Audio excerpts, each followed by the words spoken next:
Hi everyone. Tested positive to COVID this morning, so I thought I would record these lessons before my symptoms, or if my symptoms get any worse.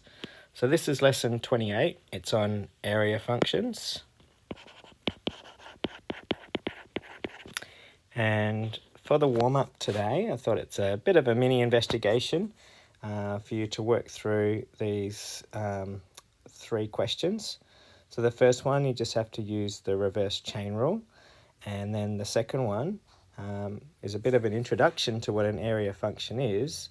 So this is saying the definite integral from -2, which is there on my graph, all the way to some value x. Now we don't know where it is on our graph, but it's some position to the right of -2. It could be there, it could be there, it could be anywhere along the graph. So essentially an area function is just the area trapped between the curve and the horizontal axis from the starting point to a random point somewhere along the horizontal axis. So all I want you to do for this one is to anti-differentiate it, just like you would do for question number 1, and then substitute in the upper and lower limits and calculate the definite integral. And then for question 3, you should have an answer from question 2 with x's in it once you've substituted the x in. So this one, I just want you to differentiate your answer to question 3 and see if you notice anything. So pause the video and give this a try, and I'll come back to you when you have completed all 3 questions. Okay, so here's the first one. So as we do the reverse chain rule, we write out the function. So 2t squared plus 3, we add 1 to the power, and then we divide by the derivative of what's inside the brackets, so 2t, and we also multiply that by the new power, the 5. So we've got that with the c. So as you can see, the 2 t's will cancel each other out, and you get 1/5 of t squared plus 3 to the power 5 plus c. Hopefully you got that one okay. So for question 2, I'm not going to anti-differentiate it again, I've already done that. So now I'm going to calculate this definite integral of the answer to question 1 and substitute in x, and then substitute in -2 and subtract them away from each other. So we've got 1/5 of x squared plus 3 to the power 5. And then when we substitute in the -2 into it, I'll have 1/5, and then I've got -2 squared, which is 4, and then 4 plus 3 is 7, and then 7 to the power 5 is what we've got here. So 7 to the power 5, which is a very big number. So then we've got 1/5 x squared plus 3 to the power 5, and 7 to the power 5 is 16,807 over 5. So that's number 2 finished. And number 3, if we differentiate what we've just got from question 2, using the chain rule this time, so we should have d dx of 1/5 x squared plus 3 to the power 5 minus 16,807 over 5. So using the chain rule, we will get the power comes out the front. So we got 5 over 5, bracket stays the same, power goes down by 1, multiplied by the derivative of what's inside the brackets. And of course the constant term, when we differentiate that, that'll go to 0. So the 5's will simplify, and so we'll get left with 2x outside the brackets of x squared plus 3 to the power 4. And I asked at the beginning, what do you notice about this answer? And what we had to start with, the very first question was to do with the definite integral of 2t squared plus 3 to the power 4. So you'll notice it's the same answer, but instead of t's, it has x's in it. So all we do for these kind of questions is just substitute wherever the t's are, the x's into it, and you're done. explain a little bit of how that works with another example. So in this example here, we've got another area function. A lot of area functions are denoted with a capital letter, a of x, and is equal of this definite integral from -4 to some value x. Now x can be anywhere along the horizontal axis. You notice the horizontal axis is t in this next example, and the initial function is 2t minus 4. So this is the graph of 2t minus 4, and if we look at the starting value of our definite integral, so this -4 value, that means we're starting there at -4. And the area function is, if you were to colour in the graph from between the function and the x-axis, starting from the beginning and working from left to right. So here's my area function. We're filling in, imagine it's filling up with water or sand or something from left to right. We keep going, and x can be anywhere along here, along the horizontal axis. X could stop, we could stop there for x if we wanted to, or we could go even further. X could be anywhere. So x literally can be anywhere along here where we're telling the function to stop at that point. So if we answer this first question, what does a to the -4 mean? So a to the -4 means we substitute -4 where the x is on our area function. So -4 is also our starting point. So what that would mean is we would have a definite integral from -4 to -4 of 2t minus 4 dt. So what do you reckon that would equal? Yeah, it would equal 0, right? Because it's basically working out the area of a line starting at -4, finishing at -4. So this would equal 0. There wouldn't be a width to this area, so it would be equal to 0, because it's literally working out the area of a line. What does A0 represent? Well, what that would mean is we're starting at -4, but this time the x value that we're finishing at is 0. That's what that number in there means. So that means that we've got the area that I've got shaded right now. If we're starting at -4 all the way to 0, so x is 0 this time, so there's 0, so that's where we're stopping at x equals 0. So now we've got a definite integral starting at -4, finishing at 0, so that's the area of the shaded region, or the integral of the shaded region, sorry. Okay, next up, when is the area function equal to 0? So what that's saying is where along my x-axis, so x could be anywhere along here, absolutely anywhere, as long as it's to the right of -4, and we're wanting to work out where on the horizontal axis would the area function equal 0. So 0 is important because what that's saying is we're going to have part of the graph that's below the horizontal axis, below the t-axis, is going to give us a negative integral, and part of the graph that's above the horizontal axis is going to give us a positive integral. And what we want to know is the value of x, the stopping point, for when those integrals will cancel each other out. So if we think about it,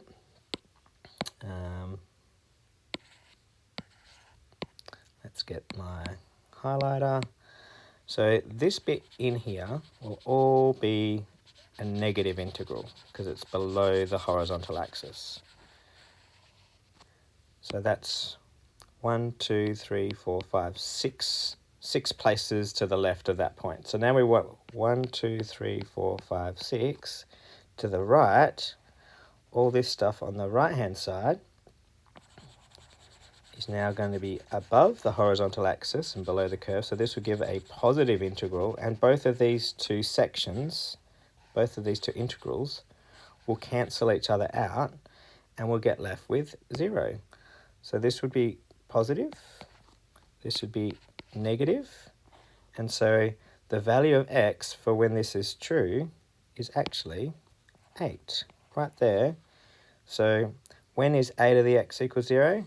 At x equals 8, the integral below the t-axis is equal, I guess the negative value of it is equal to the integral above the t-axis. So it's at 8, we'll see that the area function is going to be a total value of 0, because whatever the value was negative below the t-axis is now cancelling out the positive part. And so at 8, the area function will be 0. And then after 8, if we were to plug in an x value that's greater than 8, say 10 or 15 or something like that, the total of the area function would be positive after that point. And then for question 4, it says, for x between -4 and 8, what is the minimum and maximum values of the area function? So let's start with the minimum. So the minimum, thinking of definite integrals, is the biggest negative value. It's the biggest negative value. So that's going to happen at t equals 2, or x equals 2. Because if we're starting at -4 and we're finishing at 2, we have the biggest amount of negative space, negative integrals. So what would that be? So the min happens at x equals 2, and the area function, if we were to calculate the area at that point, well, it's the area of the triangle, so it's half the base times the perpendicular height. So I think it's a -12 down there. So it's 3 times -12. What's that going to be? I think that's -36. Is that right? 1, 2, 3, 4, 5, 6. Half the base times the height. Yeah, pretty sure that's -36. And the max happens at x equals 8. So this would happen in this one because we're saying that x has to be between -4 and 8, and 8's the biggest value it can be. So the max is going to actually be 0, because at 8, the integral area function would actually be 0. That's the biggest it's going to be. So just check the solutions. I think I've got a mistake in the answers. That should be -36 for that one. Double check it later.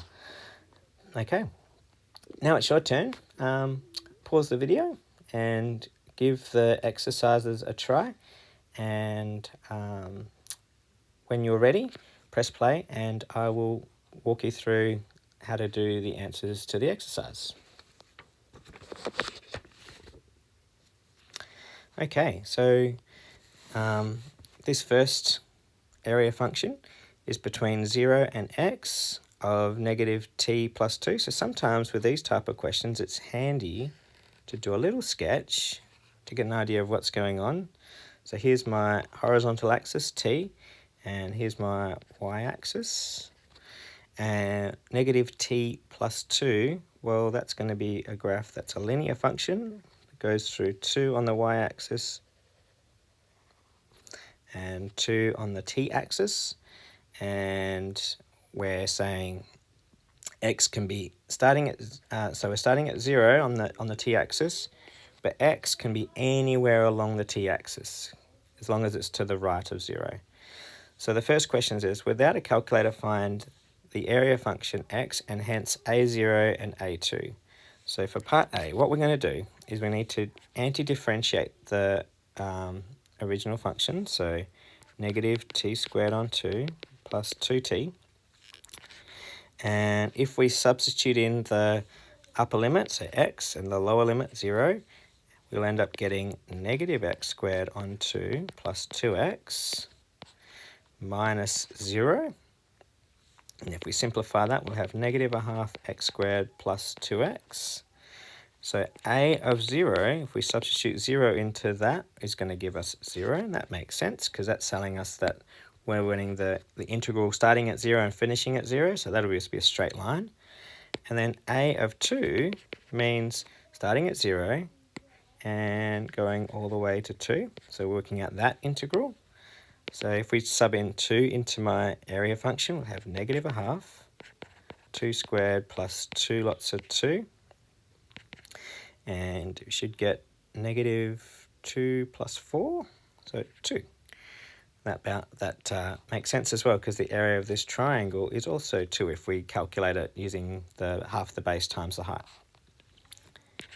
Part B, solve for x when the area function's equal to 0. It's a bit like what we did in the example. So we were saying, at what point along the horizontal axis will the integral above the t-axis equal the area below the t-axis? So in other words, we want to keep going along here so that these two blue sections, one will be positive, so this will be positive and this will be negative.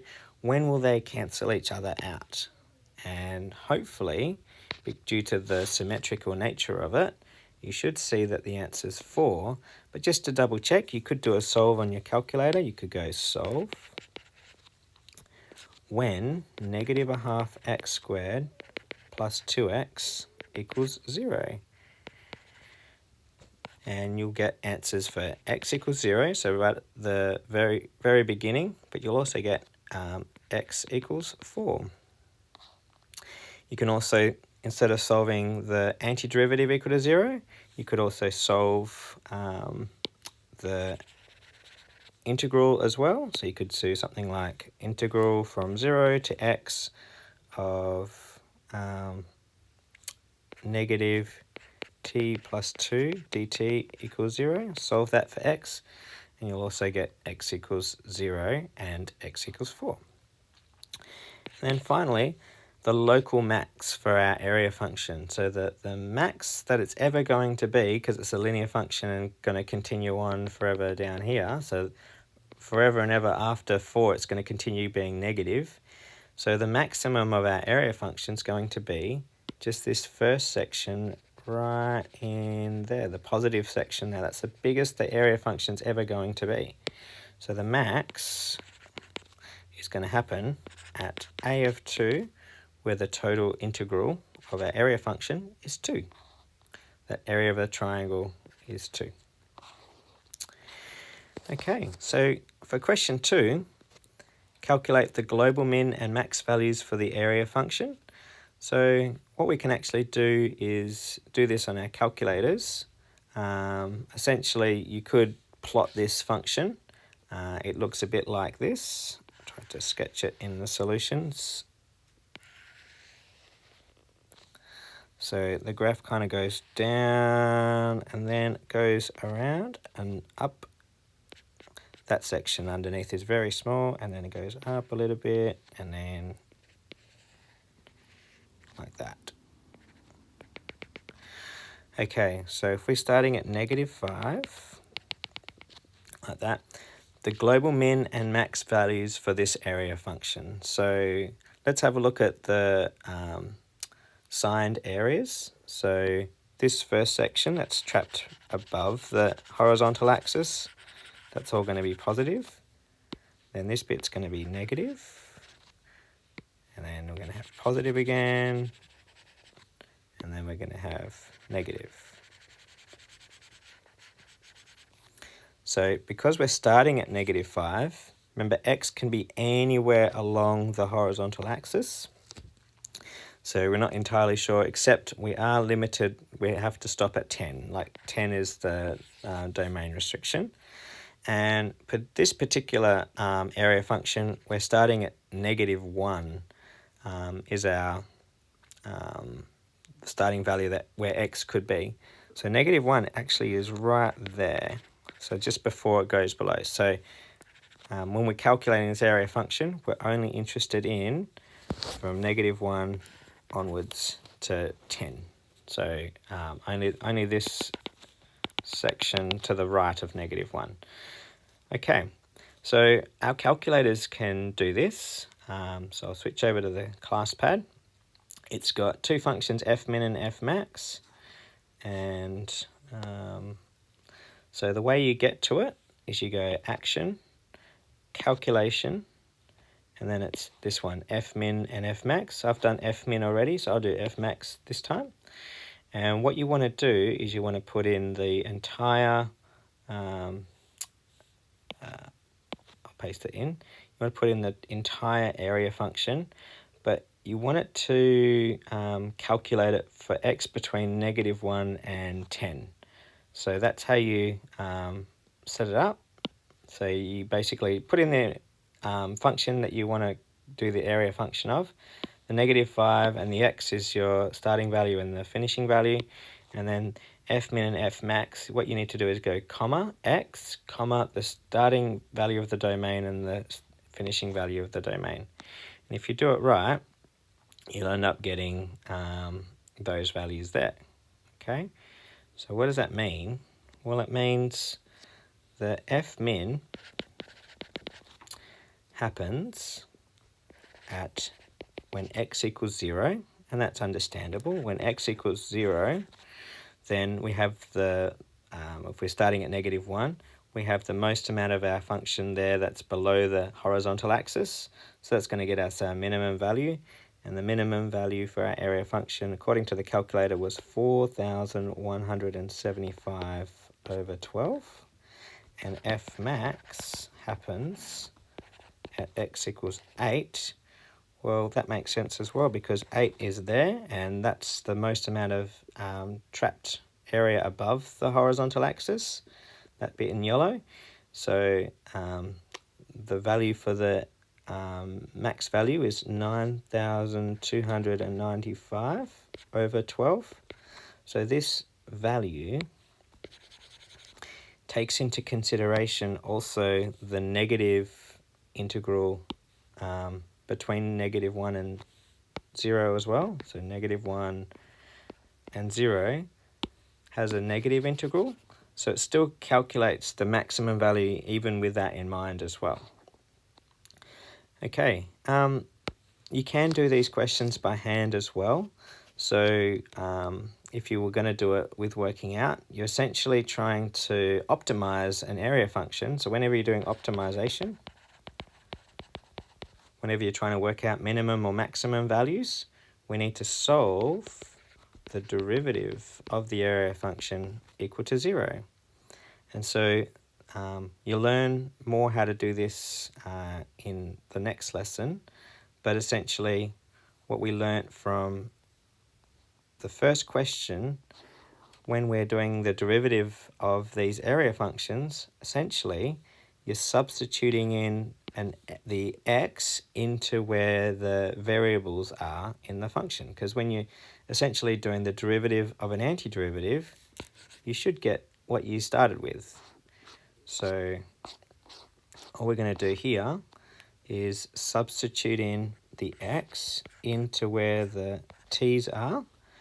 And so that would be what the derivative function is. A derivative of a, the area function, is equal to -x cubed plus 7x squared plus 8x. And we're going to solve that derivative equal to 0. And again, you can just use your calculator to do that as well, even though we're trying to do this by hand. I guess you could factorize and try and factorize a quadratic, but you end up getting 0, 1, and 8.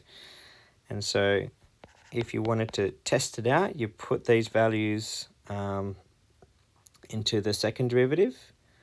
I think, sorry, -1 was the other one. 0, -1, and 8. Actually, I'll order them differently. So it's -1, 0, and 8.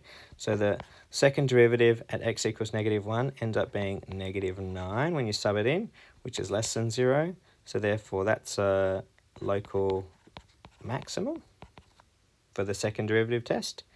And the second derivative at x equals, so that's x equals -1. The second derivative at x equals 0 is equal to 8, which is greater than 0. So that'll be a local minimum. And then finally, the second derivative at x equals 8 is equal to -72, which is definitely less than 0. And that is the, I guess, the biggest maximum value we're going to get. It's better than the -1 value that we had. Okay,